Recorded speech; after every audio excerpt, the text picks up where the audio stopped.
everybody. This is James Gisante with the Mark It Down podcast. I am joined by Chad Big Bad Johnson, Nick Cummings, and Daniel Hernandez. We had a fun week of wrestling. We're very excited for the weekend coming with All Out. But before we get to the big pay-per-view, let's start a little bit of a recap on the week prior. All right. We had a surprisingly good Monday Night Raw, despite what has been described as a very chaotic beginning of the night where Vince McMahon essentially tore up the script and decided to rework the entire night hours before the show started. I enjoyed Raw. I know not everybody was on the same page as me. So why don't we go with someone who didn't watch the show? Why don't we go with Nick? What did you think of everything you've heard so far before we get into what people who actually watched it have to say? I mean, as far as the Vince thing goes, it seems like typical Vince bullshit. This isn't the first time we've heard this story. He's done this before. Every 6 months, I feel like we hear this story. He gets really upset and he flips out and he tears the script up, and then they have to rewrite it really fast, and he ends up probably writing most of it himself. Because, it's one of those things where he has all these writers so that when everything's good, he takes the credit, and then when everything's bad, he blames them. As for Raw itself, I cannot tell you the last time I sat down and watched the Monday Night Raw. I think Raw has been terrible for a long time now. The 3 hours suck. It's way too much. So, yeah, I don't watch it. It's a slog, and I just have given up on it. That being said, I do think Raw was pretty newsworthy this week. The U.S. title match was apparently very, very good, and I do plan on going back and watching that. Big Damien Priest guy. He's from the city, and then he actually ended up moving upstate where I lived for a while in Rock County. So I root for him. And Drew and Sheamus can get really good big man matches out of guys. So that sounded like, to quote JR, a slobber knocker. And I'm definitely down to go back and watch that. And then obviously I think we're going to get into the Charlotte Nia nonsense that happened as well in a bit. So overall, just I don't know, a weird Raw from what I heard, but at least it was a newsworthy. What about you, Danny? What did you think? So by Raw standards, which I don't know what standards you guys hold Raw to, but very low, very, very low. This was maybe their best show of the year. Doesn't mean it was a great show, but for Raw, it was pretty solid. That triple threat match was a lot of fun. And, it actually, not even just the triple threat match, the entire presentation of it. One, Damien Priest opened Raw. Yeah. When's the last time someone who's not Bobby Lashley, a returning legend, Charlotte, or the same 4 or 5 people opened Raw? It already made him feel like a bigger deal. He has an open challenge. At first, you get a little worried because Sheamus comes out and it's like, oh my God, really? You're going to have an open challenge and have a rematch? But then Drew McIntyre comes out. Instantly, Priest's title reign feels way bigger the second Drew comes out to try to accept the open challenge. And then the WWE champion comes out, and all of a sudden, Damien Priest feels like so much more of a big deal than he did since WrestleMania. Pretty much, he hasn't really felt like the star they were pushing him as since WrestleMania. So I was a big fan of that. And then the match itself delivered. Sheamus is having the best run of matches of his career. Drew's been solid all year, past 2 years really. And then Priest has proven himself right now. That match was great. He got a clean win. He pinned Drew McIntyre. He didn't pin Sheamus. He pinned Drew. Sorry for the spoilers, Nick. But it was very, very exciting. And yeah, I'll wait to get into the Nia Charlotte stuff till we're all talking about it. But despite that, and the tag match main event, which was fun, those are the highlights of Raw, but they're good highlights for once, so it becomes a lot more enjoyable. I do have to agree with Danny that Damien Priest seems like a really big deal. And I think one of the things that is happening on Raw is Lashley at the moment is suffering from contenders. And the guy they're now building as his top contender in Priest has the U.S. title. So that's going to get a little tricky. I'm kind of interested to see what they do with it, but I think Priest is probably the next guy who's going to end up facing Lashley. See, personally, I think we're heading towards a multi-man kind of match for Bobby's next title defense. But before I get into my thoughts, Chad, what did you think of the show? I will preface this by saying that I do watch Raw, no matter no matter how bad or good it is. I usually tend to watch it. I can't help it. I've been doing it for years now. I think it was good. I think the last 2 weeks they've put a giant pep in their step. It's been more loose, more fun. I think I'm the odd man out who was not the fondest of Damien Priest until Raw. Actually, when I watched Raw, I was like, he could use some more mic skills, some more work on the mic. But other than that, he's pretty solid. I'm kind of sold. The tag team match, I'm an Orton fan. I'm always going to watch Orton. Orton and Riddle are having the time of their fucking lives. I'm enjoying that. Yeah. I mean, Raw was fun. It was fun. I agree. It's not always good. So when it is good, I would like to highlight that it's good. What about you, James? Oh, no, I completely agree with you. One thing I want to comment based off what Danny said, I love the opening segment simply because everything felt important.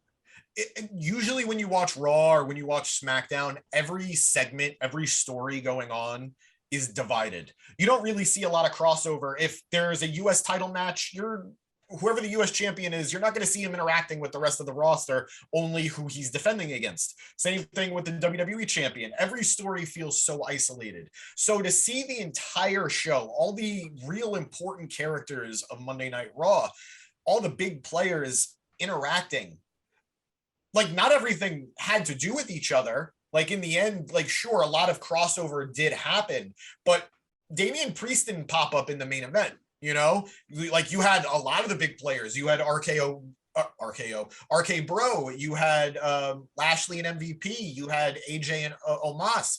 But it didn't matter that Priest wasn't there because you remembered his segment earlier in the night. He's still in the forefront a little bit. And I love that. I love when everything feels connected. I'm a Marvel fan, so I want to believe that everything matters. Go for it, Danny. Oh, I was just gonna real quick to piggyback on that, say that it's really nice when everything feels connected because it makes it feel like a real, like living, breathing world where the people there aren't just like stagnant and stuck in their one B story or A story or whatever it is. And even the little things like at the end of the opening promo when Rhea's entrance music hits and she walks out and walks past everyone, it's those little things that make everything feel like more like a real world that we can actually apply lore and like some sort of logic to. I completely agree. Nick.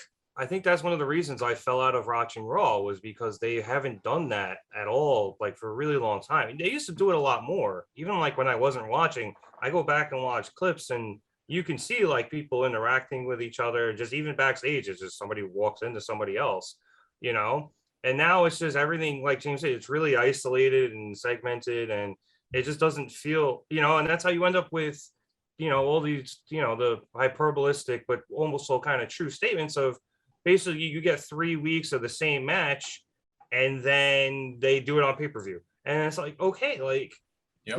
Give me something different, like vary it up week to week. I understand people are feuding, but like give me a different match and then maybe there's like a run-in at the end or something, which AEW does really well, which is why I think I've gravitated way over there and I've pretty much left WWE behind.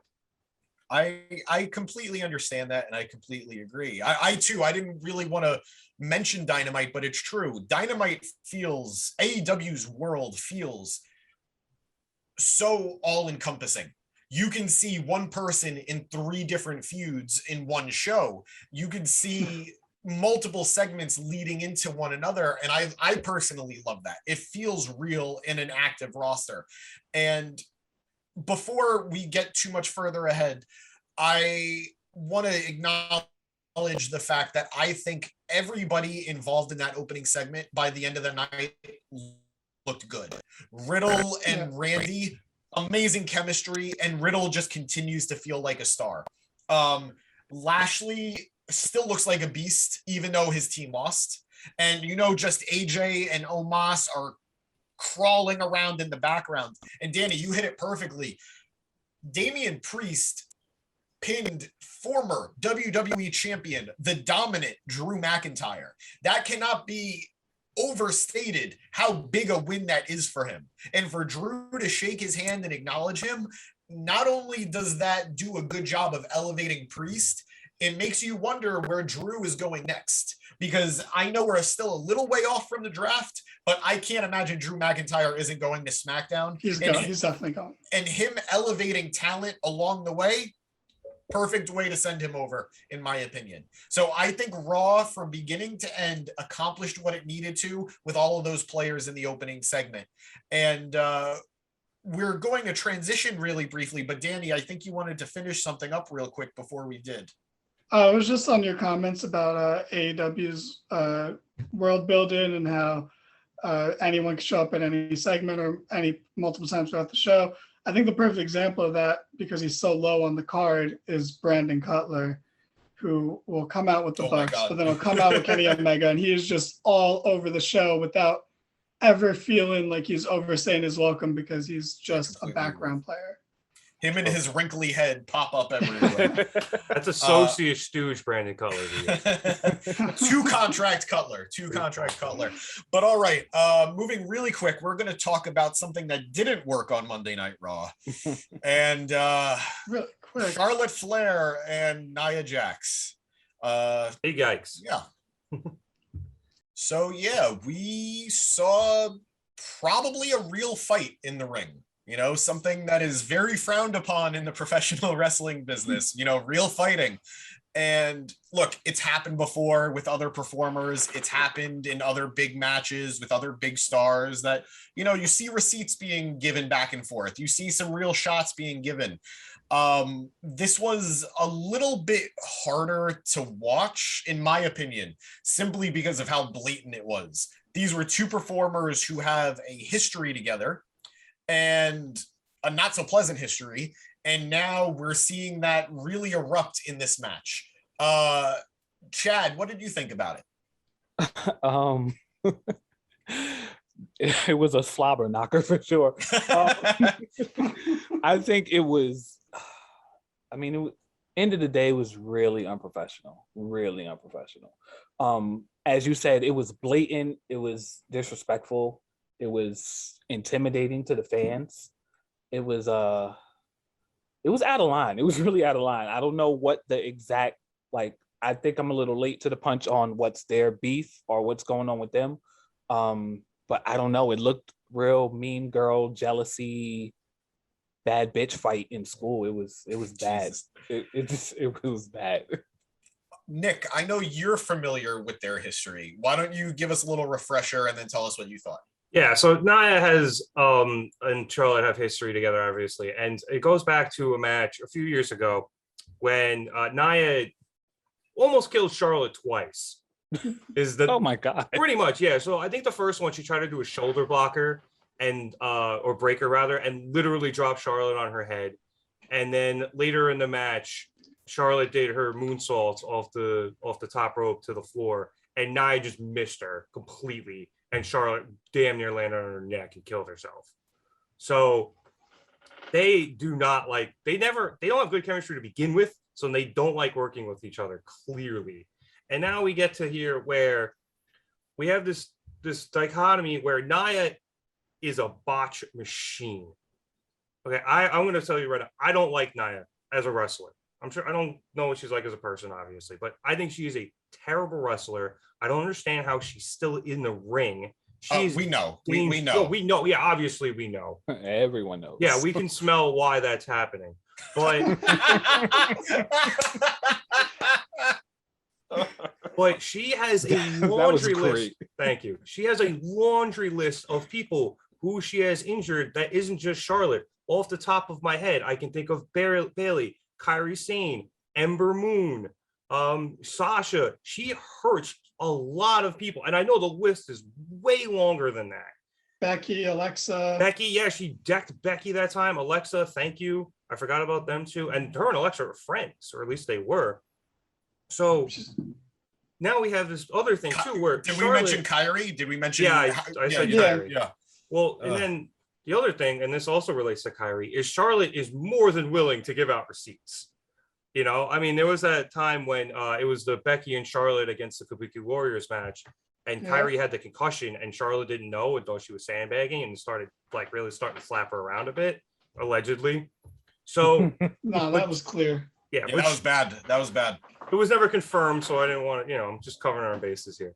But it really comes to, the meeting of those two things where Nia almost killed Charlotte again, and Charlotte got pissed. And then, then they started clashing again, and they got ugly. And I think you guys said it was, it was intimidating to the fans. I thought it was disrespectful for the fans. But yeah, I think they're going to be sat down and sternly talked to by somebody high up, whether it's Vince or Bruce Pritchard or somebody like that. And, that shit can't happen. Danny, what did you think? So I really wanted to bring up what Nick brought up, which was the TLC tag match with Becky Charlotte versus the Kabuki Warriors. Because, Nia's bad. She has a bad history of hurting people. I think there's value to having someone like Nia, having that bigger woman that can steamroll everyone else. There's value in that. I don't know if Nia is the person for that role, but she's the person they've chosen, and they clearly like her because she has something. They can hire Awesome Kong. Well, she's kind of retired now, so you kind of can't. We'll get into Empower in a bit, but But the problem with Nia, sorry, Danny. The problem with Nia is that she can't be booked like that because she's not strong. They book her like she's strong, and she could barely lift Kairi Sane sometimes. She can't be booked like that, and it makes her more dangerous. And she's out of shape, which is a very polite way of putting it. So it just leads to all these dangerous interactions with other wrestlers, and they need to get her out of there. That's true. And, I don't know if you guys remember all the reports we supposedly had of big men like Keith Lee and Otis being sent back to NXT to work on being a little more safe in the ring. And the fact that people like that got sent down, but Nia didn't, is kind of ridiculous. But not to get too far off the topic, Nia has a bad track record. And to be honest, Charlotte doesn't have a track record of hurting people, but she has a track record of getting visibly frustrated in matches and kind of not even trying to hide it.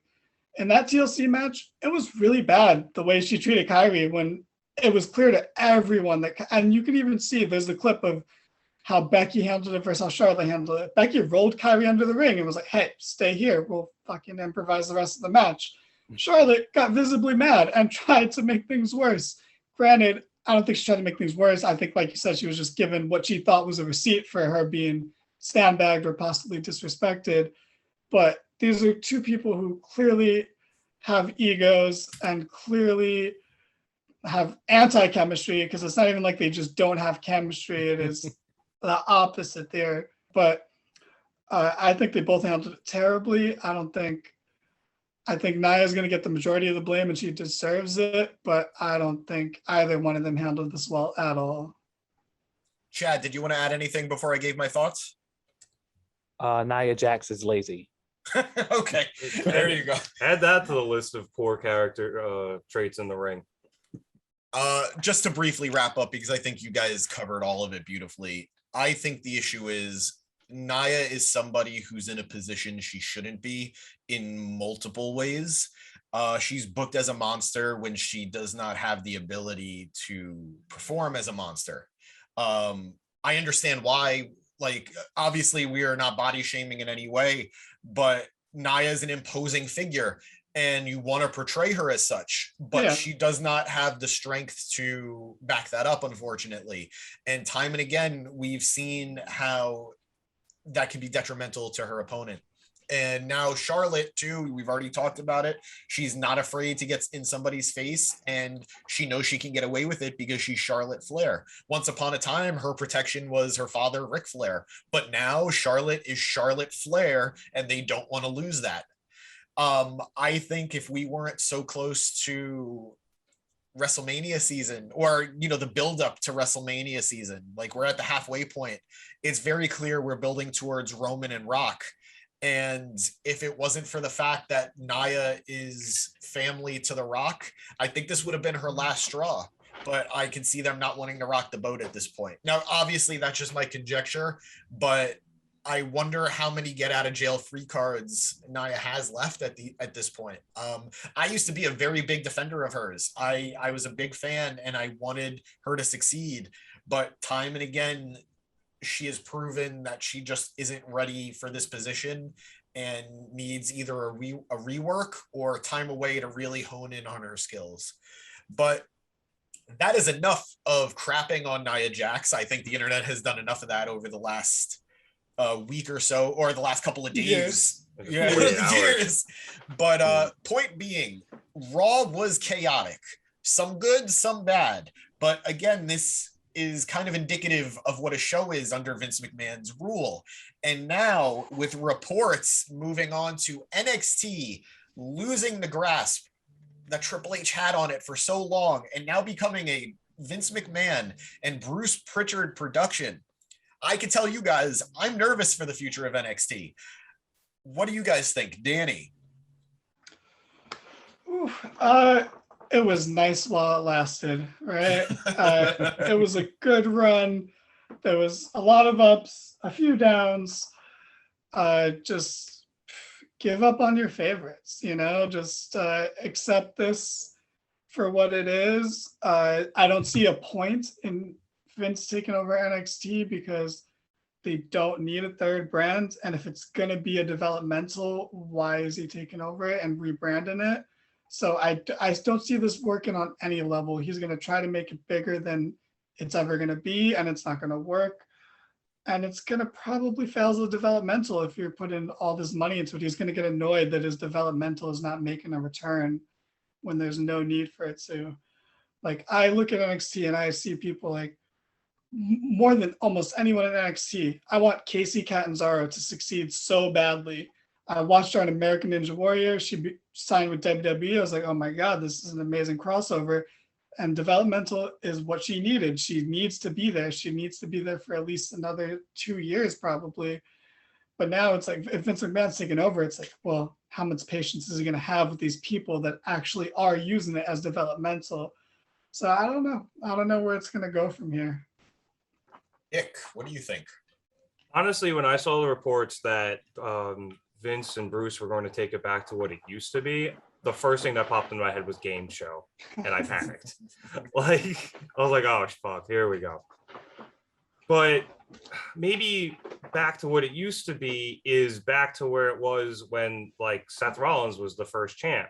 So I disagree with you, Danny. I think it's going to get smaller. I know they have to. I mean, that'd be great. Yeah, I know they have to maintain their contract with USA for however long that runs, and they have to still put on a good show, but it's definitely going to be the developmental brand again, and it's not going to be all these indie guys coming in, which has been a clear statement that they've put out. And I think we're going to end up seeing a lot of guys like used a lot differently that we like love. Like you said, you might have to give up on your favorites, Danny, but so with that, like what's going to happen with guys like Gargano and Ciampa, Pete Dunne, and Walter, I know, is over in UK, but we might not see him again back on NXT, stateside. So it's going to be weird. The Color Splash rebrand is a definite clear shift away from everything Triple H has built. And now as long as it just doesn't end up like Raw, that's where I am. Yeah, I think it's going to look like a higher end FCW than NXT. That'd be my guess. Yikes. At least for me, yikes. Chad, what did you think? I said earlier that with Vince behind it, I agree. The production, like on a scale of production, it's going to be grand. We're going to get more pyros. We're going to get color. We're going to get extravagant entrances.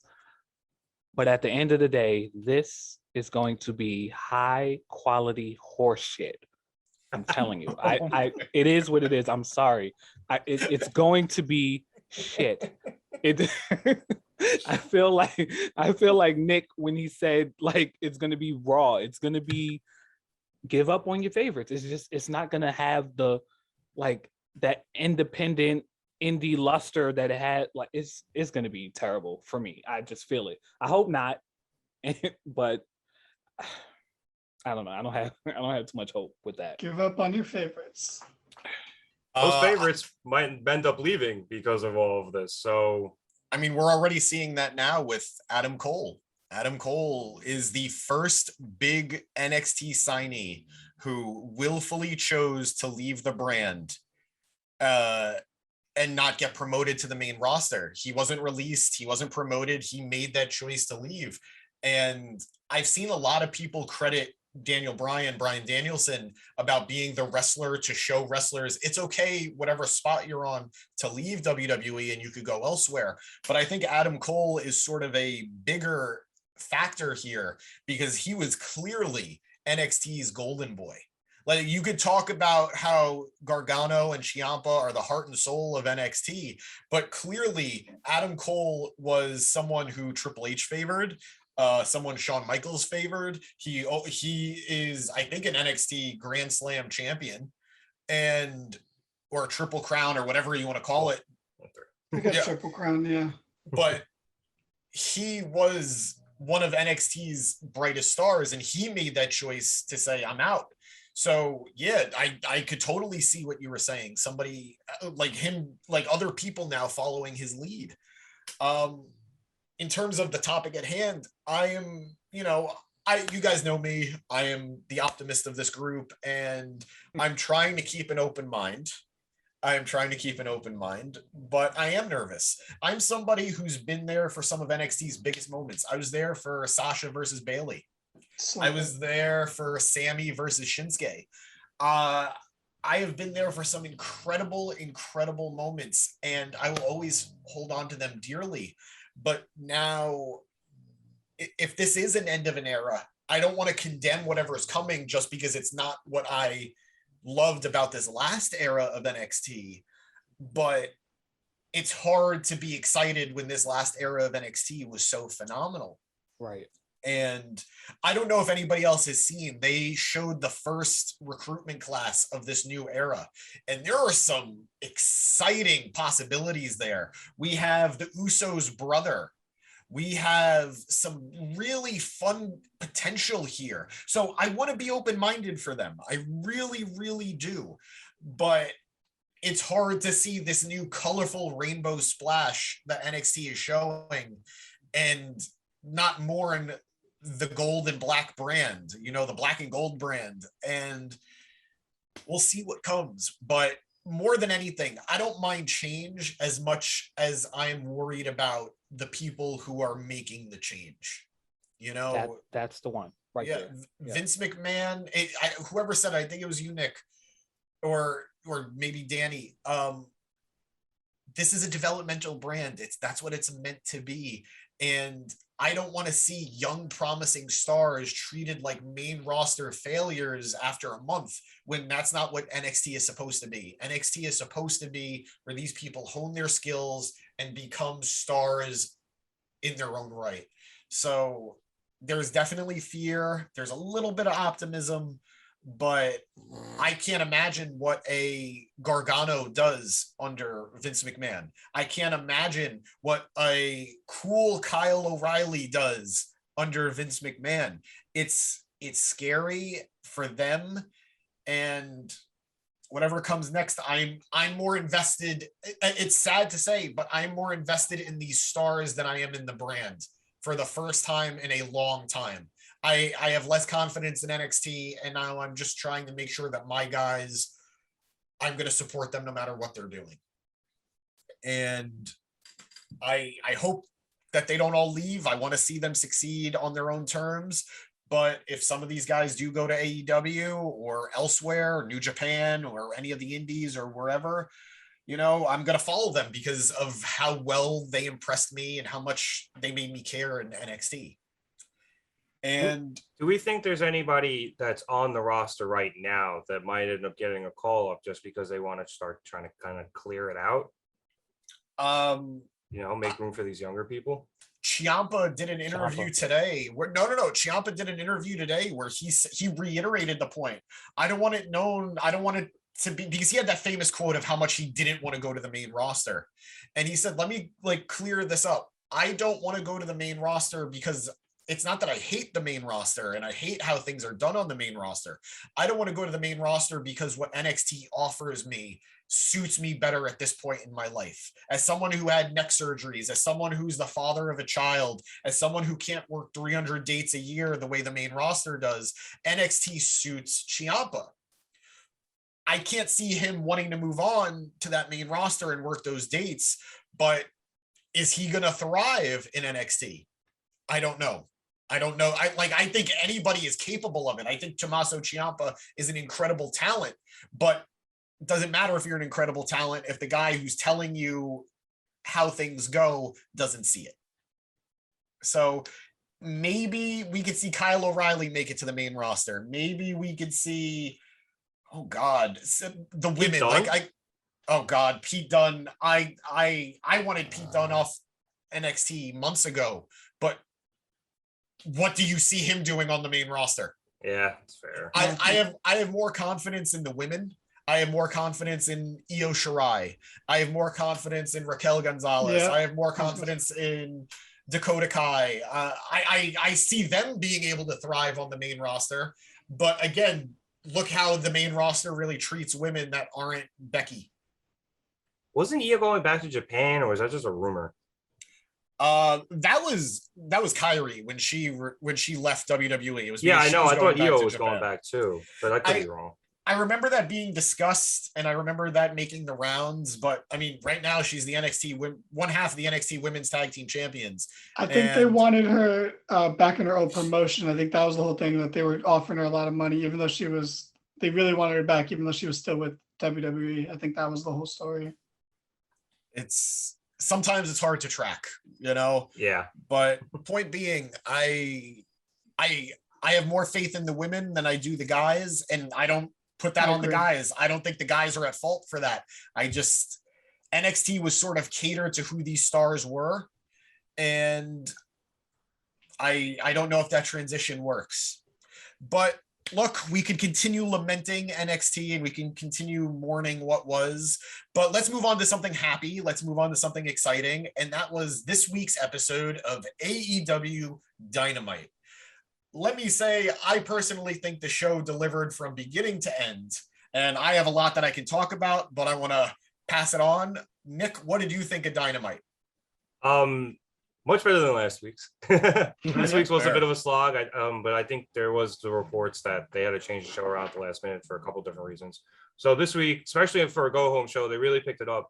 I think one thing that AEW does really well is for their go-home shows, they really like to take any of the feuds that aren't going to make the pay-per-view and give you either a big blow-off match or really big important match on the go-home show. This way, you're either ending the feud or setting up the next chapter of it, even though it's not on the pay-per-view. I thought the Proud and Powerful against FTR match was a good example of that tonight. And I thought that was a banger of a match. Great opening match to start.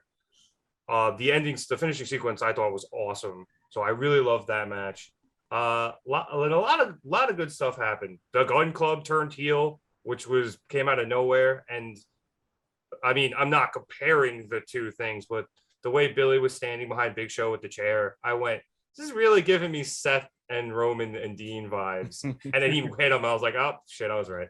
I mean, clearly, this is a much more emotional moment than the breakdown of the Shield. Oh yeah, no, it was literally just the camera angle and just the three guys standing behind him and Billy just with the chair at the same angle. It just, I don't know. In my head, it just kind of clicked.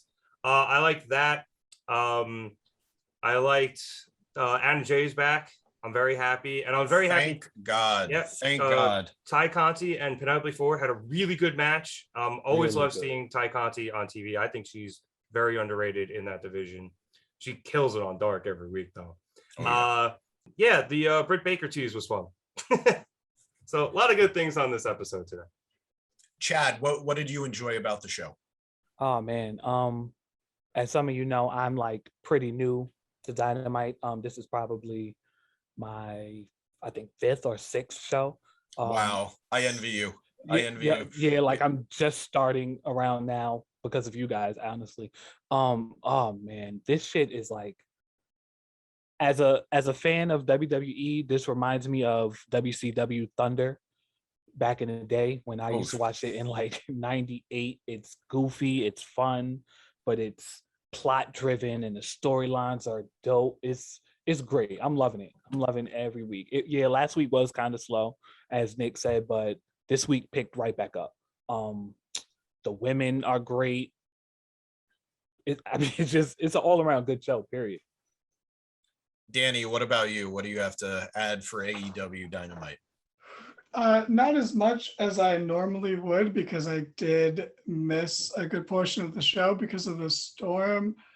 But I do agree with what Nick was saying about the go home shows. They do tend to give you big matches, whether it's a blow off match to a feud or something setting up for some after the pay-per-view.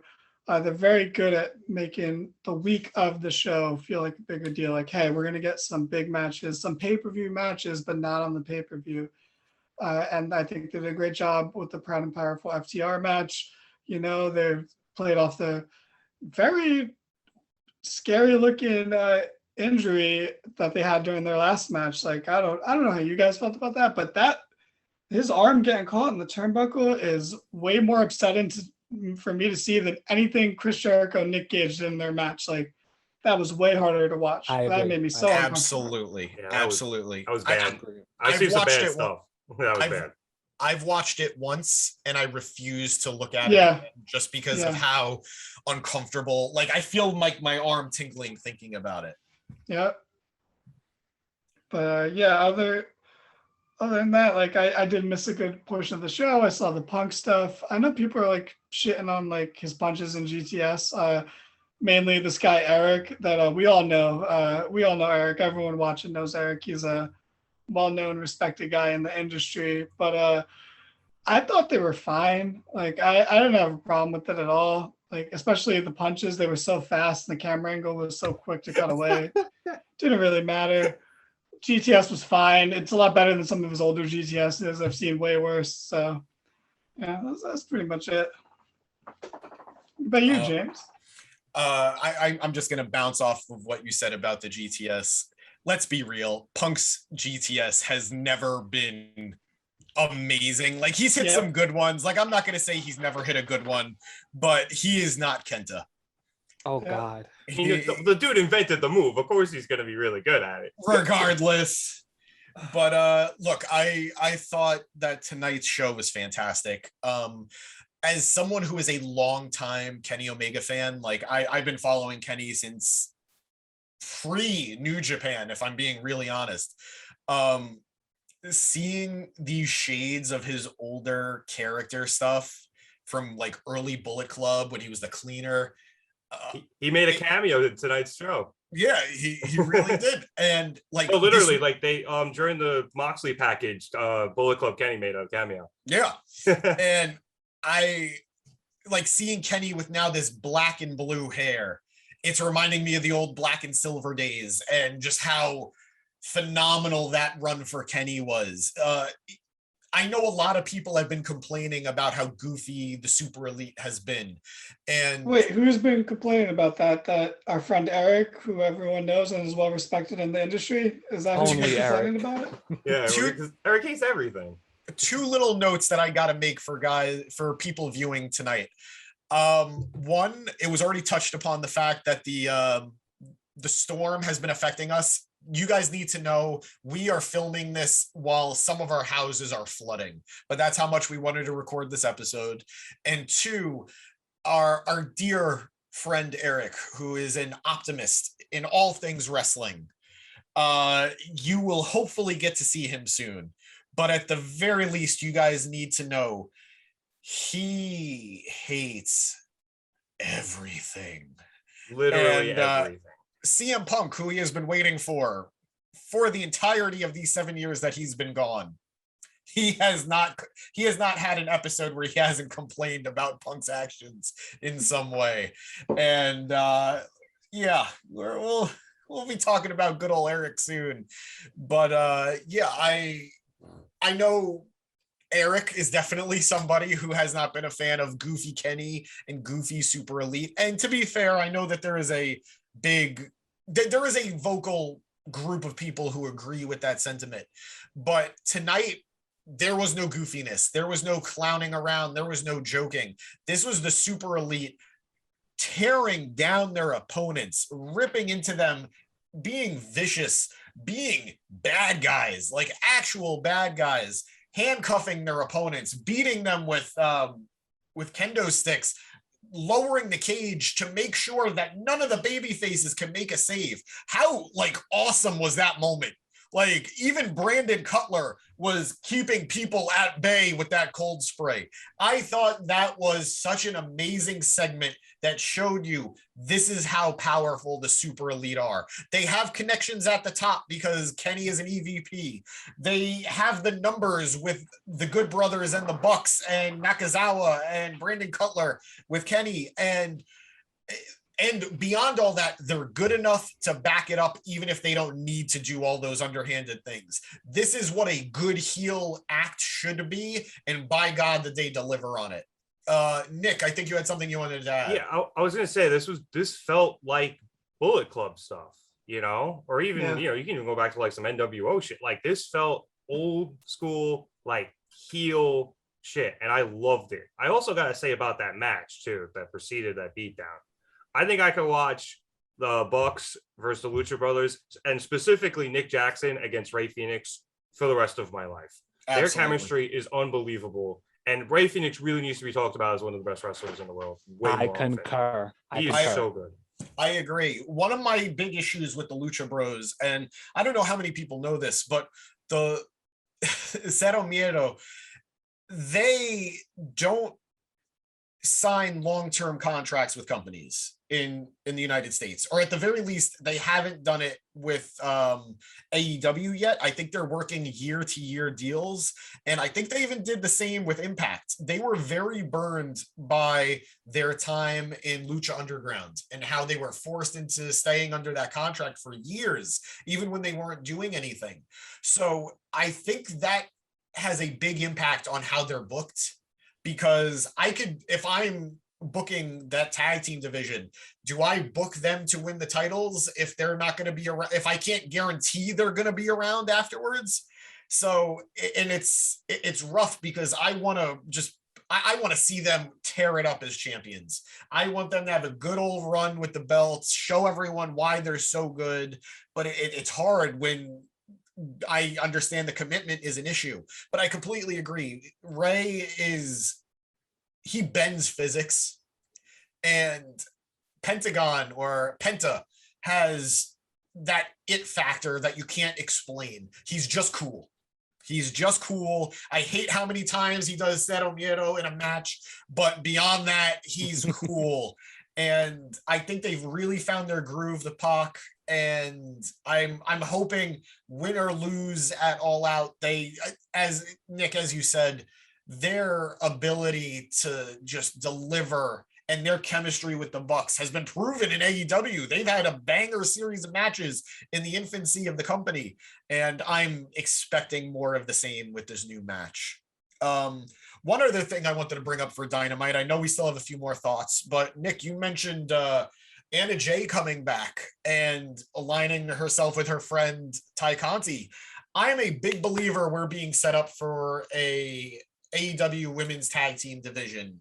And I think I haven't heard anything about an introduction of belts, but having Penelope Ford teaming up with the Bunny, having Anna Jay teaming up with Ty Conti. And earlier in the night, we saw Nyla Rose and Jade Cargill taking out Thunder Rosa. We're seeing these women teaming up. We're seeing factions being formed. And with formerly known as the Iconics, getting ready to sign somewhere. Now they're the inspiration, and I think they're going to be the inspiration for a tag team title for these women. And I hope it happens. And I love that. I think the seeds were being planted tonight. I agree. Any other comments on Dynamite tonight or anything I was just talking about? Nick, go for it. I do definitely want to bring up the Jericho segment. And Absolutely. I guess it was technically segments because I thought MJF had a good promo, a really, really good promo with Tony Schiavone. Side note, love the fact that Tony Schiavone just shit talks MJF straight to his face. Because that was beautiful. That was so good. That was beautiful. But comparing Jericho to Ali, and Ali is the end of his career, I'm a really big boxing fan, so hearing all of that was awesome. I thought it was such a good promo. And then the Jericho stuff is really, they are doing a really good job of getting me to think that this is his last match. Because Jericho comes out, he pulls out the old school, War is Jericho. Excuse me, Raw is Jericho with the Chicago is Jericho. They're calling this match the final fight. Like, they're doing a really good job of convincing me that he could be done. And hey, look, maybe he is. Maybe his body's shot, and he's just like, let me get one more good match in, and I'm not going to stick around and just kill myself like Ali did, like MJF said. Maybe it's that, or maybe they're just doing a really good job of working it. So either way, I'm really intrigued by that, and I thought all those segments were artfully well done, including the one where they had all the talking heads go through the match. I think AEW always does a very good job with that, with Excalibur and guys like Paul White, Mark Henry, Taz, JR, Giovanni. They do a really good job of building these matches with that commentary. I think we need to acknowledge, one, I think MJF was always a very good heel. And I don't think he needed much developing. But I think we need to acknowledge just how damn good he's become lately. It feels like he's up the ante. He's on another level. And I'm not going to make the declarative statement, but he's definitely in the argument for one of the best heels in the business today. I agree. I concur. Absolutely. He's unbelievable on the mic. And I mean, he backs it up in the ring too, but I've never seen a guy talk like, well, maybe not since like The Rock or Jericho. Like, I think the can talk. Yeah. I think the difference between MJF, like before this Jericho feud and now, because I think he's always been that good of a heel and that good of a talker, is now he has this in his pocket. He has this thing that he can just throw in everyone's face constantly. Like, he had it when he beat Cody, but then he didn't have anything for a while. He has the diamond ring, but then he doesn't have anything for a while. But now this Jericho stuff has been going on for months, and he has everything over Jericho. He has all the wins. Like, he has age. He has all this stuff on his side that he can throw in Jericho's face. So all the cockiness that he's presenting is justified. He's dick about it, but he has every right to be confident because he has beaten Jericho 3 times. He is in full control. Everything in this feud is in his hands. Like, he has all the power in this feud, and Jericho is the one who has his back against the wall and has something to prove. MJF, the rookie, has nothing to prove. So all that just translates into swagger that he's walking around with that takes his already top-notch, and I agree with you, one of the best in the business today, heel persona, and just gives it the backup that it didn't honestly even need, but now it has. So there's nowhere else to go but up for MJF. I want to get one last thing in on Dynamite before we move on. Shout out Miro once again, getting in a crack about his wife. I believe he said, the only thing I go down for is my wife in the hotel room. And thank God it's TV14. That is an unbelievable line, and I look forward to that every week. He certainly delivers. Moving on, I'm sorry, he caught me off guard with it. Caught me off guard, guys. I'm so sorry. Moving on. Now all you're thinking about is his wife. I am in a happily committed relationship. I am not thinking about anyone's wife. But she's ravishing. She is ravishing, and I hope she makes her way to AEW. moving on from Miro's incredibly bendy wife, let's talk about some other women's wrestling and a company in general who had a very good weekend. NWA, the National Wrestling Alliance, who had a very important weekend, running two big shows. NWA Empower on Saturday, their all women's event, and then NWA 73, which packed a lot of surprises and a lot of emotional impact. Chad, I know you were a very big fan of what NWA delivered this weekend, so why don't you get us started? Absolutely. All right. I'll preface this by saying James made me watch this, guys. Forced him. No, all lies, all lies. He told me about it. I'm like, what's NWA? I mean, I've heard about it from the past, but I didn't know what the hell they were doing now. And he says, you know, Empower's the women's show. I turned it on. I was late, per usual, but I watched it late. Man, yo, those women can go. Like, number one, I don't know if anybody knows, I absolutely love and adore Mickie James. She's like in my top 5 women wrestlers of all time. Hell yeah. Right. It is what it is. So her presenting it was beautiful. Like, it just, the talent and potential that oozed out of that pay-per-view was amazing to me. Like, it made me look up people that I never heard of. I think her name is Taryn Terrell. She's phenomenal. Phenomenal talent. Tiffany from WWE once upon a time. Yeah, we know Tiffany didn't do much in WWE, but I looked her up from Impact, and I was just like, I was flabbergasted as to how much talent is out there that's almost untapped, because is NWA on the map like it once was, you know? But I enjoyed it. And then that trickled down to the 73rd anniversary, and I'll let we'll do a little back and forth first before we get there. What did you think of Empower? I very much enjoyed Empower. I am a big fan of women's wrestling, and I am a big fan of this explosion in popularity for women's wrestling that's happened in the last few years. And look, I know WWE marketed the hell out of it to the point that it didn't feel real. Thank you, Stephanie McMahon. She gave us some wrestling. But they did do a good job of making women's wrestling feel important. AEW is doing a good job of making women's wrestling feel important. And truth be told, Impact Wrestling has been in my opinion, the torchbearer. Yeah, the trailblazer, beautiful word, Danny, for women's wrestling. And WWE had their, what was it, Evolution pay-per-view? Yeah.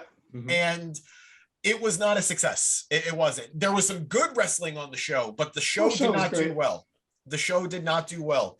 But NWA Empower was a much smaller show, but it had, in my opinion, more heart. And I think a lot of that had to do with how open the Forbidden Door was. We saw people from Impact. We saw ladies from AEW. We saw some of NWA's women, and they all worked together to create an incredible show. Mickie James, Chad, you said it. She helped put this show and make this show feel important. And there were some truly emotional moments for me. Awesome Kong has been a facet of my wrestling life for years, and to see her retire alongside Gail Kim, it was beautiful. Chelsea Green, who's bouncing from company to company right now between Ring of Honor and Impact, she had a great showing at Empower. I believe Deonna Purrazzo had I'm trying to remember, but Deonna Purrazzo did incredible, as she always does, the virtuosa, incredible talent. And Empower felt like a victory for women's wrestling that felt way more genuine than anything I've seen in a while. So I'm not saying I need an Empower-like event every month, but to see these women highlighted as they have been, please, more of that. Danny, what did you think? So I agree with so much of what you just said. I think there is a tangible difference between Evolution and Empower. one does feel a lot more natural than the other, where Evolution felt more like an obligation. But I also agree with what you said that about how much you've enjoyed women's wrestling over the past couple of years. I said it last week when we were talking about Becky. Like, I've been way more invested in women's wrestling the past couple of years than the men. The only thing I disagree with you about is I don't think AEW has been doing that great of a job with presenting their women as stars, aside from literally one person. But they're getting there. They're making progress. But I don't want to get on that tangent right now. They've done so much better now than they have months ago. If we were talking about this a couple months ago, we'd be railing into them for it. But Definitely.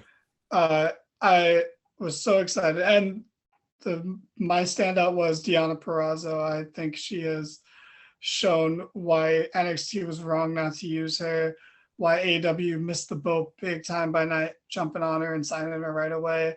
I know she made that decision herself because she wanted to prove herself. And I think she's done more than that. And she went to Impact, which is, I think when you're a woman wrestler, that is the place you go to be like, hey, I am this good. I am going to prove myself. I can show it here. Because like you were saying, Impact they were way ahead of the curve on that by a long shot. They were the trailblazers. So I'm glad they were a part of it. I'm glad they had representation. I'm glad AEW had representation in there. I'm glad NWA showed what they were capable of. I'm glad Melina and Deonna got to have a great match. And, Melina got to do what she always does, which is put people over, because that's the type of wrestler Melina's always been. And she's that damn good at it. She is still Yeah. that damn good at it too. And it's great to watch. And Mickey's the same.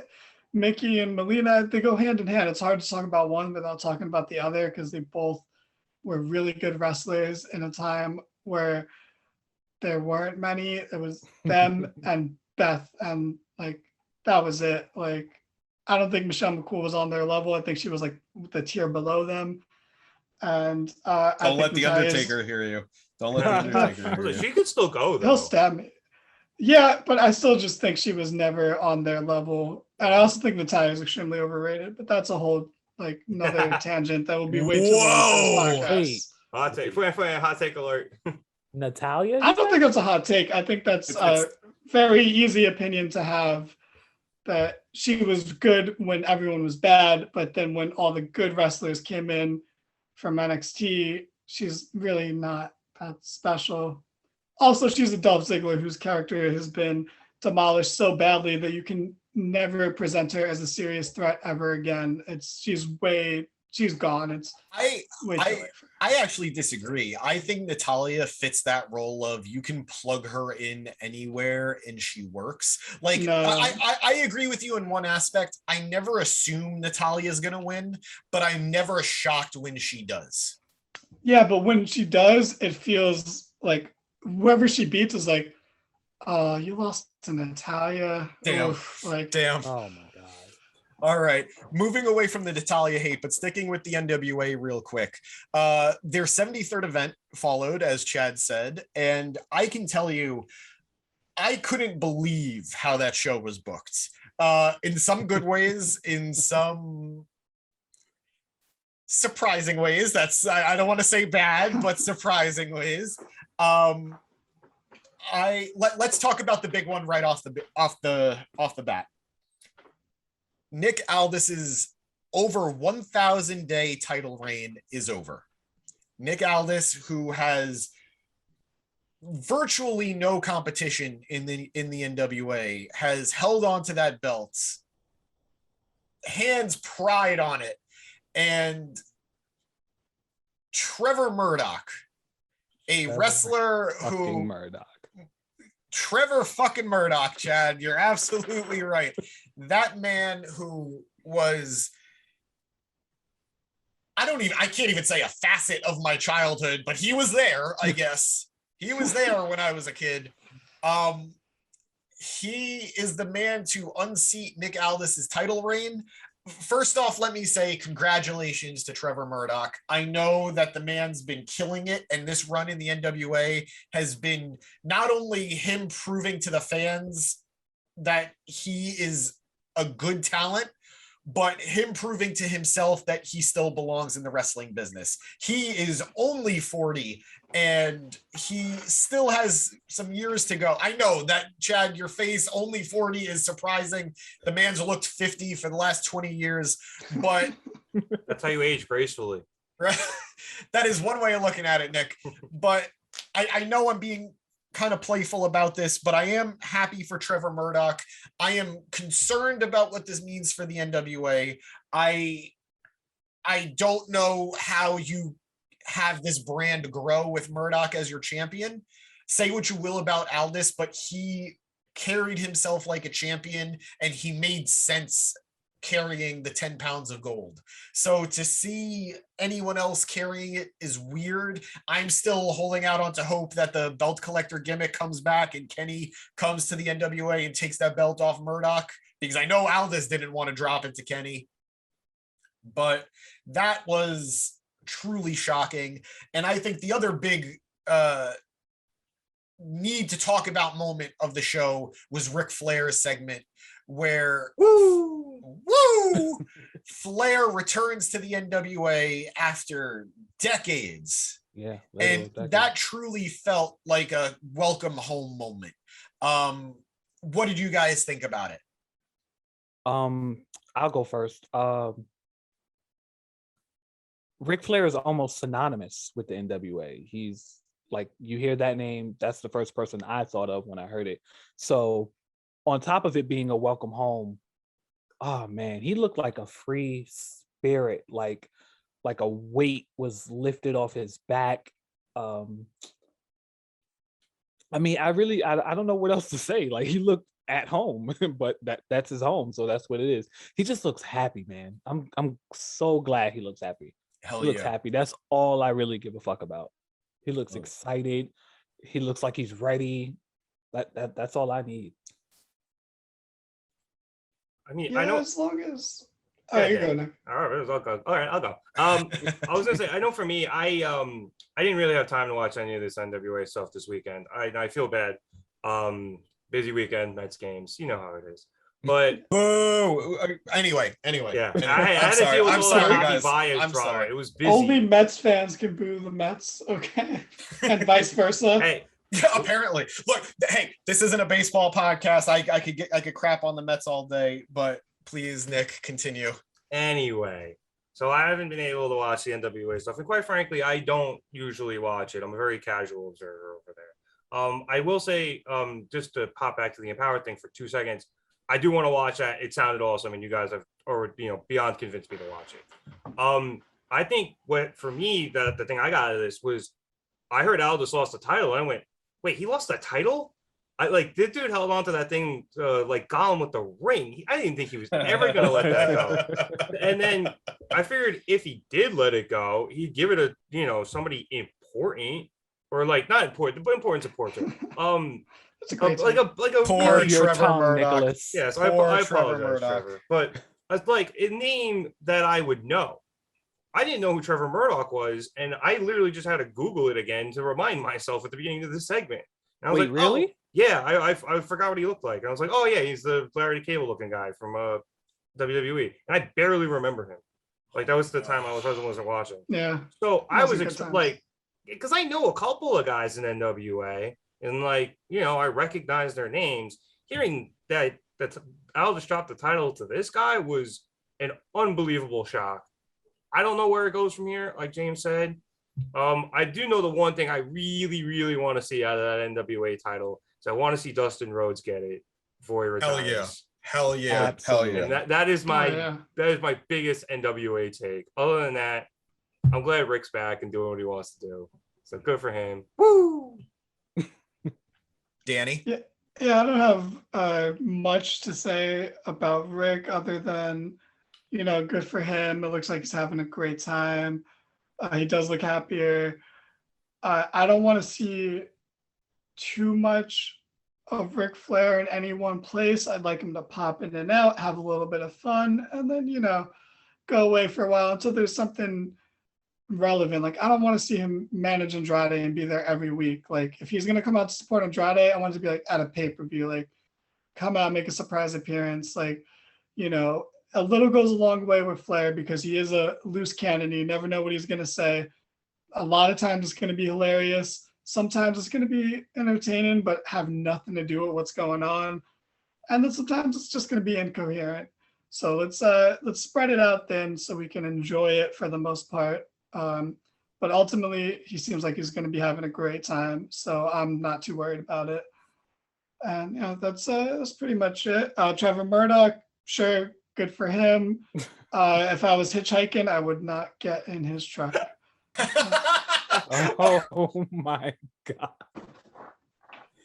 I feel like we've said so many things that this poor man, like, I'm sure he doesn't care what the four of us have to say, but Trevor, I am sorry. Congratulations. Yeah, we said congrats. Sheesh. Ooh, okay, moving on from one big weekend to the next big weekend. Upcoming this Sunday, we have AEW All Out. There is a lot of excitement for this pay-per-view. There tends to be excitement for AEW pay-per-views, but we're going to see a lot of fun things. We're going to see CM Punk's first match in 7 years. We're going to see some expected surprises, and the card overall looks a lot of fun. It looks really strong. And I know we're going to get into predictions in a minute, but before we do, how's everyone feeling for the show? Excited. It's going to be phenomenal. Yeah, I'm hyped, man. I don't see a bad match on this card looking at it. And I think, like you said, we're going to get some expected surprises.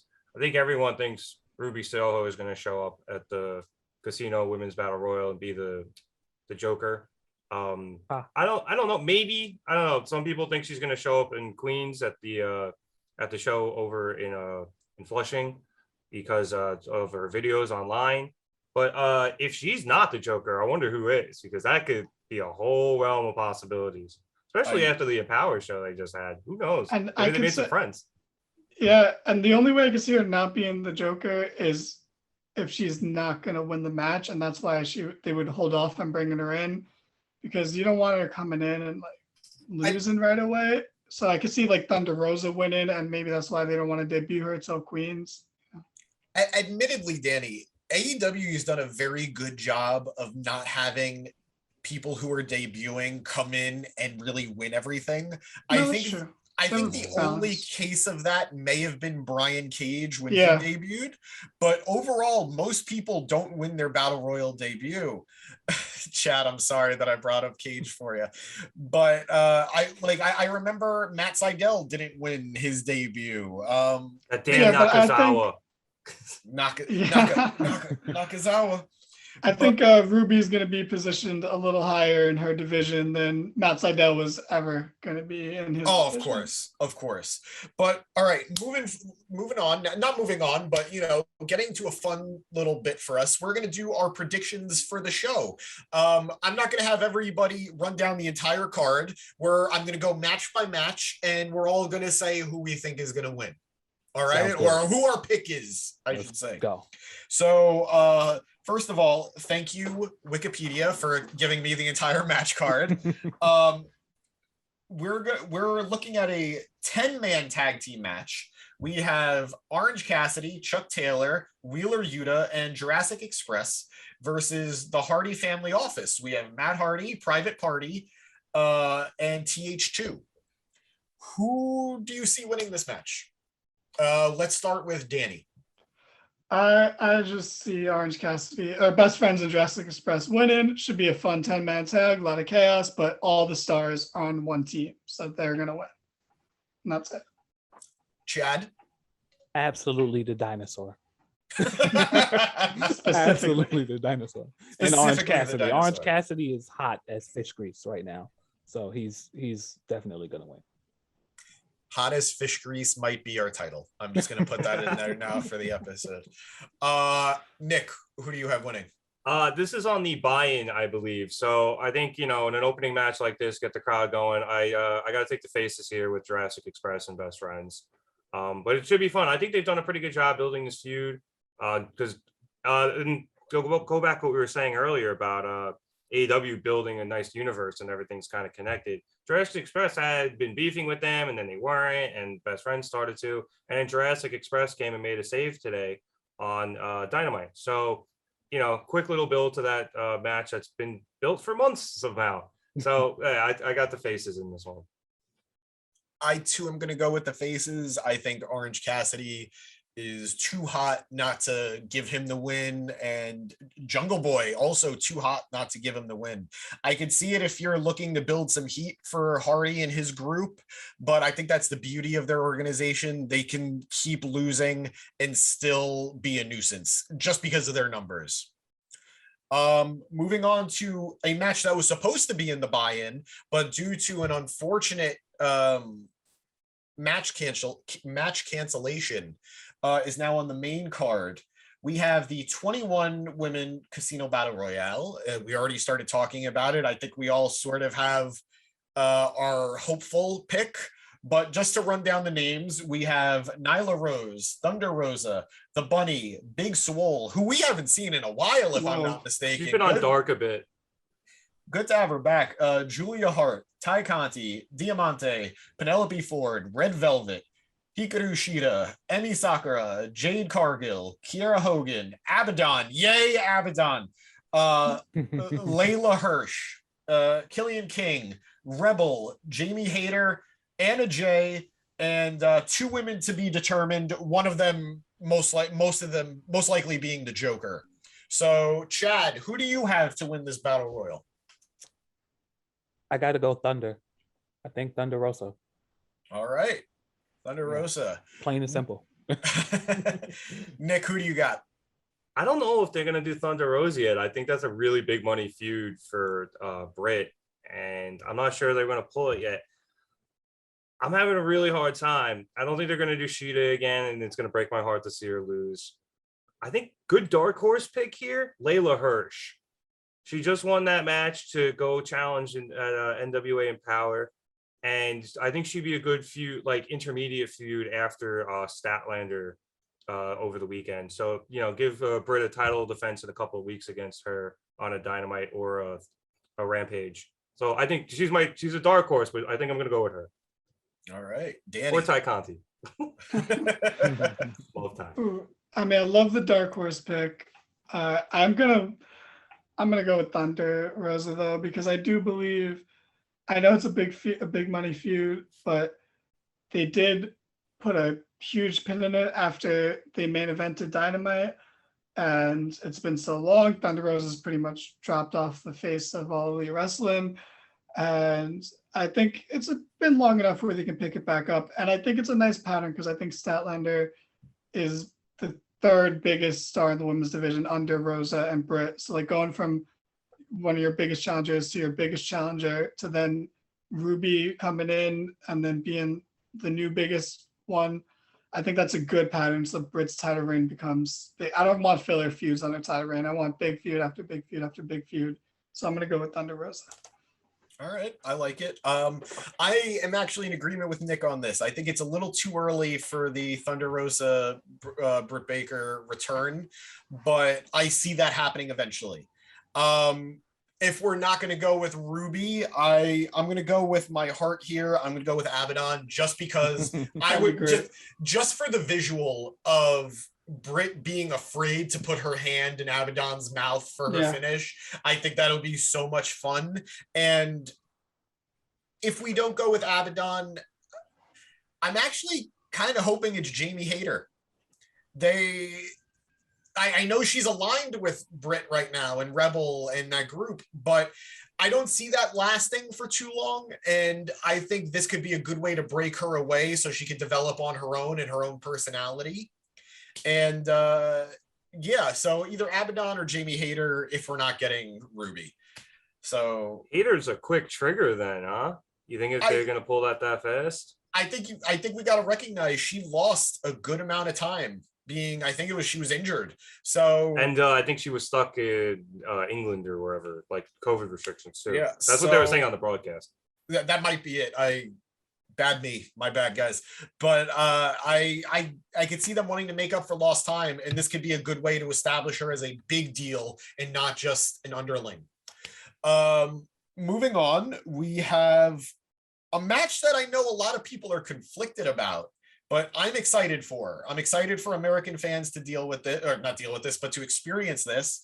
We're looking at Jon Moxley versus Satoshi Kojima from New Japan Pro Wrestling.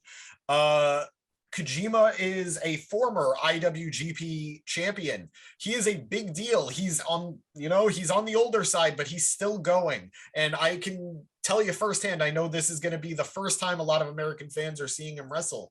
So I'm excited for this match. Danny, what do you think? Who's your pick to go? Who do you think is going to win? I think it's going to be Moxley. I think it's going to be a fun match. I think it's going to be interesting and very hard hitting. Moxley is very good at having matches that are different than everyone else on the card, and I think this is going to be another one of those cases. But I think he's going to win. He is very well protected. I really don't see him losing this match. Nick, I'm trying to think of this more as a New Japan match than an AEW match, because that's what it basically is, right? I wouldn't even be surprised if they have it under New Japan rules, like they have a couple other matches. And in New Japan, I think Moxley is too good of a commodity to have him lose this match. So I'm also taking Moxley. Chad. I've done my Googles. I've done my Googles. I think I'm going with Kojima. Upset alert. Okay. Hot take. He is like Jungle Boy. He's hot as fish grease. Apparently, I was unbeknownst to me, he was that hot. I didn't really know who he was until I saw it. But I saw the name, looked him up, saw a few matches. He's a little older, so I think this will be a good little bow out for him. Personally, I have Moxley, but I'm going to add to this prediction. I think we're going to see a heel Moxley. And this is going to set up for... I don't necessarily think we're going to get a surprise New Japan appearance after the match, but I think this is going to set up for a heel Moxley feuding with a big baby face in New Japan. I don't know who. I think safe money is Tanahashi, but I don't know. But I think we're going to see a little bit of a change in Moxley, and I think that's why we're seeing Kingston moving on to Miro on his own and Moxley doing his own thing. I think we're seeing a little bit of a split there, and I think it's long overdue for Moxley. I think he's been sort of floundering since he dropped the title to Omega, and I think we've seen Moxley as a heel in his WWE run as Dean Ambrose, but I think this version of Moxley as a heel, he's going to be scary. Crazy thing is he doesn't really have to change much. True. He's done heelish things. He just gets cheered for them. Now he's just, he acts like a bit more of a dick, and now he's heel. And I think that's something to wonder, actually. Are fans going to boo Moxley? I think it's probable, but people love a cool heel, and Moxley is cool as hell. Yeah. Moving on, we've got everyone's most excited match on the card. Paul White versus QT Marshall. Nick, I know how much you're looking forward to it. Why don't you lead us off? Who do you have? I don't hate this match, man. Like, I mean, like, whatever. Paul White's back. Cool. But I don't, maybe it's just because I like Sammy Vlog and I think he plays a fantastic dick on Sammy Vlog. But QT Marshall entertains the ever-living hell out of me. But I don't think Paul White's going back to put him over. So give me no more BS, Paul White. Chad? I am a Big Show fan. I am. It is what it is. I'm sorry. It's unfortunate at times, but it is what it is. I'm going Paul White. Got to. All right. Understandable. Danny? Yeah, I mean, All Out is going to be a big show. So, yeah, I could totally see Paul White just dominating the match real quick and seeing how much he still has left in the tank for a potential Shaq match. So, yeah, that's all. Paul White, real quick, nice and easy squash match. I hate how smoothly you rolled off that Big Show pun. I need you to know it. Oh, you noticed that? Oh yeah, it was so subtle. It took so subtle. It took every ounce of my body to not give you the three-piece drum there. I too have no more BS, Paul White. I think it's going to be a fun little crowd pleaser to see him hit his greatest hits and basically just to see if he can still go. I'm hoping so. It's always fun to see Paul doing something, and I don't think there's much more to say about it. I do hope, though, that the factory get involved and we get to see them highlighted a little bit, because I think that's what this is really about. Moving past that, we have the blood feud. We have Chris Jericho versus MJF in what's billed as the final fight. Do we see Chris Jericho retiring? Do we see MJF elevating himself as a heel? Or is Jericho going to live to wrestle another day? Nick? Damn, why'd you come to me first? Man, we talked about this earlier. They are really, really pushing this is Jericho's last match thing. And it's making me nervous that it is. I don't want it to be. And this is more of a heart than a head pick. I'm going to go with Jericho. I think they did a good job of in the last match in the Labors of Jericho, where Jericho had it, and if he hit the Judas effect and he didn't. So I think that's a good tease that he could actually beat MJF. I do have a prediction where if MJF does win, I think he kicks out of the Judas effect. I think, yeah, but I got Jericho just because I really want him to stick around. I like that fun little bonus prediction. How do you think he'll win? If Jericho does win, how do you think he'll win? I think he'll hit the Judas effect. I mean, it's what he does, because I think that's the only reason he didn't win the last match. But then do you think MJF's going to kick out of one, but then lose to the second one? No, I think he'll just do it. But I think whoever ends up retiring Jericho in it, or at least in AEW, I think whoever it is will kick out of the Judas effect, because no one's kicked out of it yet. I don't think, right? Is that still protected? So I'm pretty sure. I'm not sure, but as far as I can remember, I've never seen, at least in AEW, I've never seen anybody kick out of it. We'll have to double check that. But I think whoever does eventually retire him kicks out of it once, and then he'll lose. So if MJF does end up retiring him, which would suck, I think he'll kick out of it. But if Jericho wins, it'll be via Judas effect. Chad, who do you got? I'm with Nick. They are making this seem as if this is really Jericho's last go. I mean, the age is there, the story is there. It could go either way, but I'm going Jericho. He has to win. He has to. It's a must. He cannot retire yet. I mean, he can, but shit. No, Jericho wins. He has to. I hope. Danny, do you have Le Champion or do you have the Salt of the Earth? This is so tough because there's so much of Jericho's past year plus in AEW that he could retire. He had the whole night where it was the celebration of Jericho, and he had that main event match, tag match against Luther. He's done so much that seems like career, video package highlights for the end of someone's career.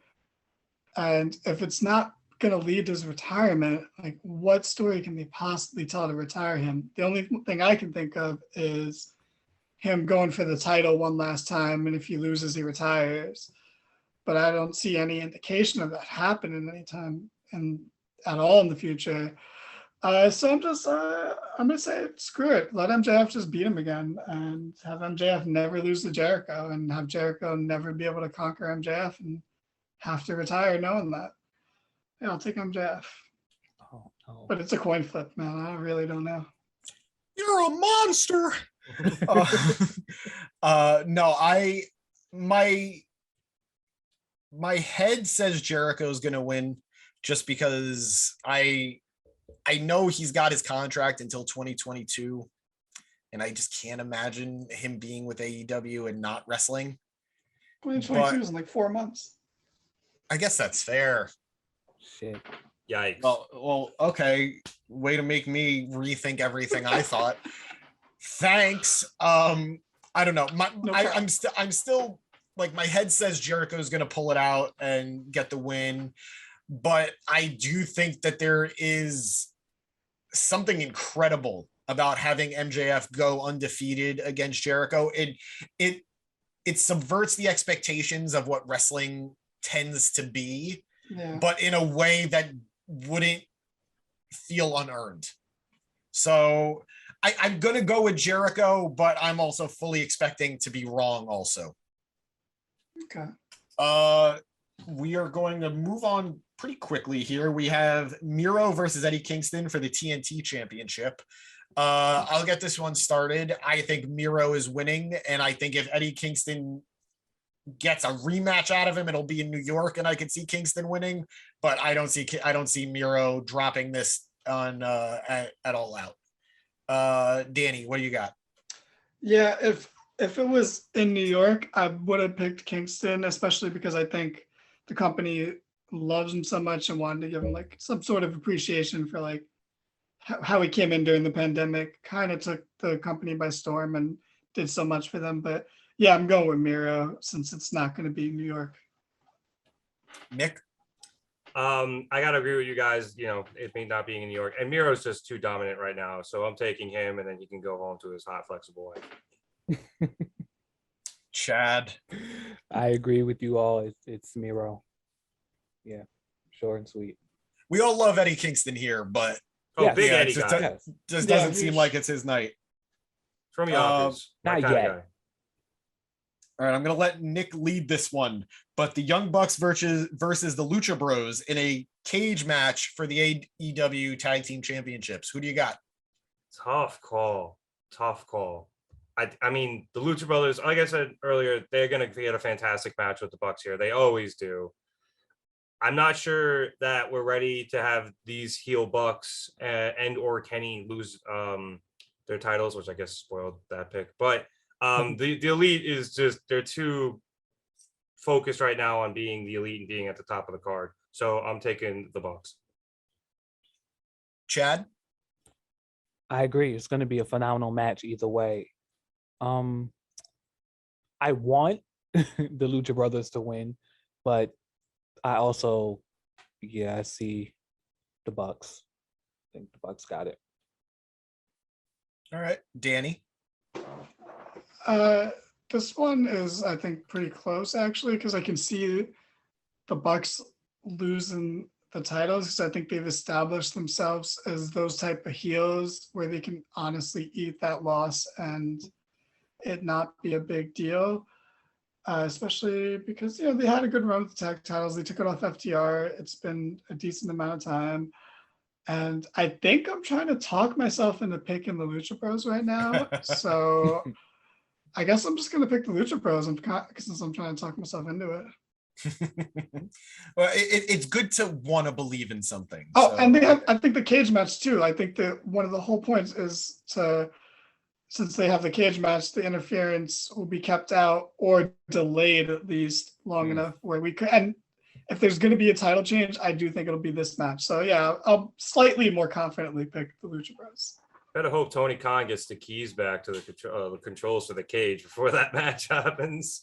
Otherwise, Don's gonna pull it up and everyone's gonna rush into the ring.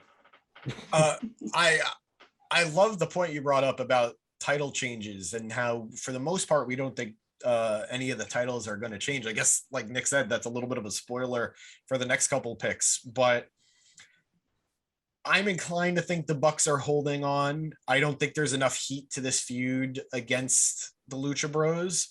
I also think, I know I kind of reiterated about New York being a big deal, but I'm holding on to hope that the Bucks drop the tag titles to the Proud and Powerful in New York. Yeah. So I love the Lucha Bros, but I think it's a bigger moment in New York, and Chicago's had enough. So let New York get some good stuff. Fair enough. Moving on, Danny, I know this is one I think you're going to be more excited about. For the AEW Women's Championship, Britt Baker versus Chris Statlander. Who do you got? I mean, I think we're all gonna have the same person. But I'm gonna go with Britt Baker, but I am very excited for this match. I think this is a dark horse match. I don't think it's even been given the kind of push and back in it deserves. I think Statlander is the second biggest star in the entire women's division besides Britt and arguably Thunder Rosa, but Statlander just has a unique gimmick, and it's not like a supernatural gimmick where she's an alien. She just dresses and acts like an alien. And it's nice. It's a fun gimmick, and she's very well protected. She hasn't lost. She's come back. And I don't even think she really lost singles matches before she got injured. She's with one of their most over people in Orange Cassidy and the Best Friends. And I think she is a big deal, and they treat her like a bigger deal. They think she's a bigger deal than they even show her to us, because I think they believe the Best Friends are a top tier act, even if we might see them as like second tier. So I think this match could be amazing. I hope it gets a good time, but ultimately Britt Baker's going to win. Nick? I don't know what the hell Danny's talking about. Chris Statlander is clearly an alien. Come on, dude. No, I gotta agree with what Danny said. Statlander is definitely one of the top women's faces that they have. People love her, and she can really go in the ring. But it's too early in Britt's title reign, and so I'm gonna pick Dr. Britt Baker, DMD. Chad, who you got? We all know Brittany Baker, Pennsylvania. Yeah, Britt. I don't see Britt losing it right now. I have a hot take on who I think she'll lose it to, but not yet. Oh, you can't tease us like that. Who do you think she's going to lose it to? Squatting on a take over there. No, I think she loses it to Thunder. Okay. Well, we'll see about that. I mean, I don't think anyone would complain if that happened, but we'll see. I'm going to be predictable. Yeah, I too think Britt's holding it. I would be happy if Statlander won, because I think she's a great talent, and she's definitely a little something different. And different is good, and AEW highlights different. But I think Britt is just too hot, and I don't even think the crowd, even though nobody dislikes Statlander, I think the crowd is just going to be solidly behind Britt for this match. And yeah, I think we're a little way off from that title changing hands. Finally. Oh, well, before we get to finally, let's talk about the match that was canceled. We are not getting Andrade versus Pac. That match has been canceled due to travel issues. I'm not sure who's to blame. I would blame, but I don't know who's the recipient of these travel issues. But that match has been moved to an upcoming AEW Rampage instead. So I'm very disappointed. I wanted that match to happen because I think it was going to be a good highlight for both the men. But, I think we're all on the same page. It's unfortunate, but we're going to get it eventually. I mean, I say to look at the bright side. Since it's getting pushed for a Rampage, Andrade is going to actually main event something in AEW. So there you go. I do have to say that I think this is really going to hurt Andrade's early momentum in AEW, because we've talked about how he hasn't had a whole lot on this show before. So I think him not being on the card is going to hurt. He can recover, but it's not a great start. Danny, I hate you. But I get that a lot. But I agree. I think this is going to hurt his momentum a little bit. But hey, it gives us another reason to watch Rampage. They are continuing to hype this show up as a big deal. All right, maybe it doesn't give Danny a reason to watch Rampage, but we're saying the same things. You're just saying them more optimistically than I am. But all right, moving on. Sure, Eric won't watch either. I'm not even sorry, Eric. Moving on to the main event for the AEW World Championship, Kenny Omega versus Christian Cage. Who do you got, Chad? All right. This one is tough, because after Christian's little spurt lately, I do feel like he's really hot, and I feel like they don't want him to lose. If he does lose, it would be to Kenny. But damn. I'm gonna go against the odds. For fuck's sake, whatever. Christian. Probably won't happen, but whatever. I am flabbergasted by that pick. I was gonna send it to Nick, but then when I saw Danny's reaction when you said that this one's tough, I need to go to Danny now. Danny, who you got? Oh, I mean, when you think about it, it could be either one of them. They could totally give it to Christian and just have him beat Kenny twice and take all of his belts and push Christian as the face of the company going forward. I could see it totally going either way. But I'll drop my sarcasm for now because it's going to be Kenny Omega. But I do think it's going to be a great match, and I'm glad Christian's in the spot. I want him to have this great match. But yeah, it's going to be Kenny, and that's all that needs to be said about it. But hopefully, it's a fun match. Nick? I refuse to believe that anybody except Hangman Page is taking the title off of Kenny. Therefore, Kenny will retain. Good night, mwah, and good luck. I'm going to go with my boy Kenny Omega as well. I think, as someone who is a big supporter of Christian Cage, I think he should thank his lucky stars. He even took the Impact title off Kenny. Yeah, I agree. I just hope this is a fun match. I hope Christian can continue to remind everybody why he is in the position he is and to just continue to remind us how damn good he is. And I think after this match, we're going to get a surprise. I don't know who. I know who I want it to be. I know who I don't want it to be. But I think Nick, I'm not even going to acknowledge you. Guys, for people That was wondering, acknowledgement. you got me all worked up. I worked myself into a shoot. Okay, I worked myself into a shoot. I don't want it to be Bryan Danielson. I specifically made New York plans for Bryan Danielson's debut. I'm getting worked, but anyway, yeah, I want Kenny, and we'll see about that. And yeah, I think that's every match. I don't think there's anything else or anyone else important, right, guys? No, nothing noteworthy. No. Can't think of anything. I don't think I'm forgetting anybody. Wait, hold on. I think there's a Chicago-made man. I'm seeing. Oh yes, CM Punk versus Darby Allin. Who do we have, guys? Who knows, right? It could go either way. So let's just enjoy the ride, I guess. But yeah, no, I think we're all in agreement of who's going to win this match. But I'll say CM Punk. It should be amazing. We're all going to be on the edge of our seats, excited to see whatever happens. I'll enjoy it almost no matter what. We know someone who probably won't enjoy it that much, even though he's been waiting for it for so long. But we'll see, as long as nothing terrible happens, it'll be great. Darby's going to be an even bigger star for losing to CM Punk. I agree.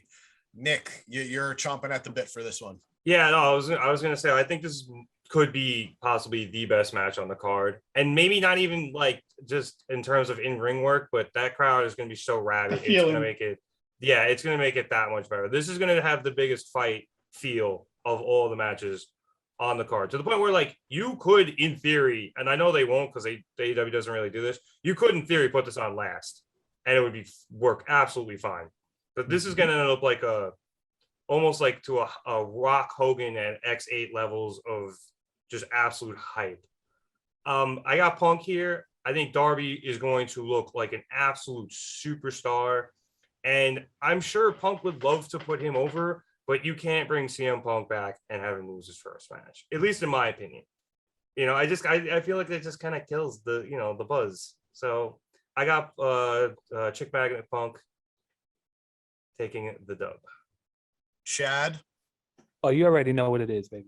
Philip Jack Brooks. Period. Nothing else to say. It's Punk. The Walking Dead enthusiast? Chad dropped the man's middle name. That's how big a deal this is. He dropped his middle name.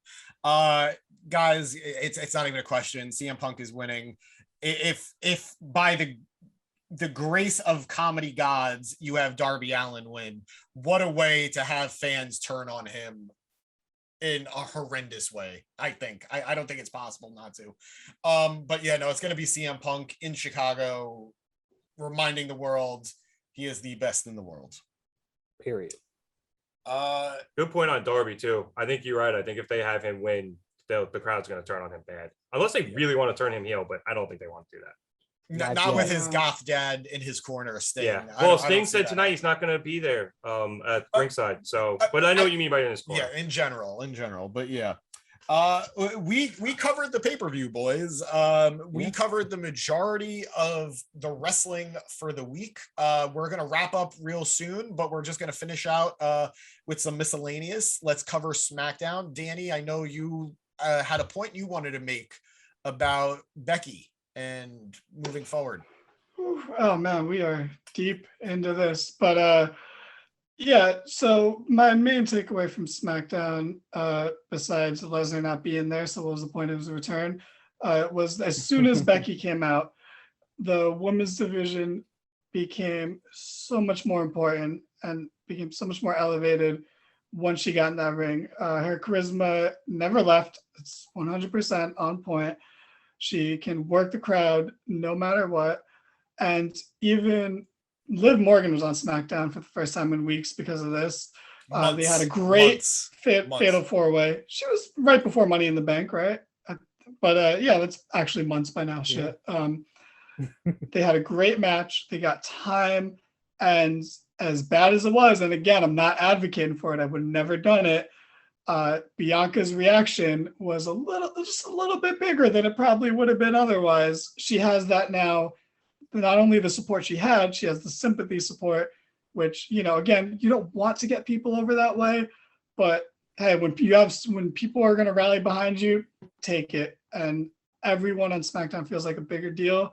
Does anyone on Raw feel like that big a deal in the women's divisions? Let's be real. No.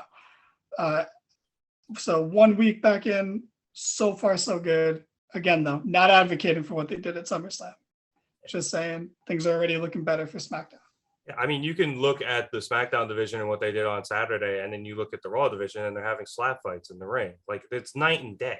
Yeah. So I'm hyped Becky's back. I wasn't on the show last week, and I probably would have been right behind you, Danny, just fangirling out over Becky, because I'm pretty sure the reason I wasn't on the show is my throat was bothering me. I'm pretty sure I blew it out screaming "Holy shit" when Becky's moving. So I'm hyped she's back. It makes me want to tune into SmackDown that much more. And now I'm seeing, not that I haven't really been not watching SmackDown. I actually enjoy SmackDown. And it's a great lead into Rampage. But no, really, it's a very great block of television that we have for wrestling. So, you know, but it's making me get more into the other feuds, not just the Roman ones, which I've been watching the clips of, but everything else that's going on. Like, I'm kind of into this Rey Mysterio, Dom Mysterio dynamic that's going on. So I'm very excited for Becky. I think she doesn't only elevate the women's division there, but she elevates the entire show. I agree. Chad, anything you want to add about Becky, SmackDown? Well, I must say, first and foremost, I'm in agreement with the other gentleman. I'm glad she's back. I've always been glad she's back. Like Danny said, I wouldn't have done things that way. The only thing I really wanted was a match. I didn't mind her winning or anything, but yeah. But you know, they did what they felt they needed to do. They created a moment. Bianca does look better this week after, you know, the L. She's looking stronger. The crowd is behind her more, like you said. Some of it is sympathy, but whatever. Yeah, no, it's good. I mean, SmackDown is always usually good, but the Becky return is a plus for sure. Absolutely. I agree. I don't think there's much more to say about Becky and the storyline. It's one of the few cases of let it develop and it actually being a real thing and being true. So let it develop, guys. I'm just going to finish up on SmackDown saying I'm really hopeful. I don't think Finn Balor is taking the title off Roman, but I think he looks like a threat. And I think that's the best. Like, I am very excited for the future for Finn Balor. And whatever comes next for Roman, which is most likely Brock. We will be covering All Out live this Sunday. We will be doing a post-show live reaction. They tend to be really fun. You're going to get a lot of different energy from us guys. I don't know who's going to be in it, but I can tell you I will, and I'm pretty sure the Reverend Nick Cummings will be as well. I might be a little inebriated, but it'll make me better. Don't worry. And we hope that you guys will be watching with us. And when we talk about things, please feel free to comment. Please feel free to interject. We want to hear what you guys have to think about the pay-per-view as well. And this has been another great episode. And thank you all for watching. This is the Mark It Down podcast. I'm James Gisante. Have a good night.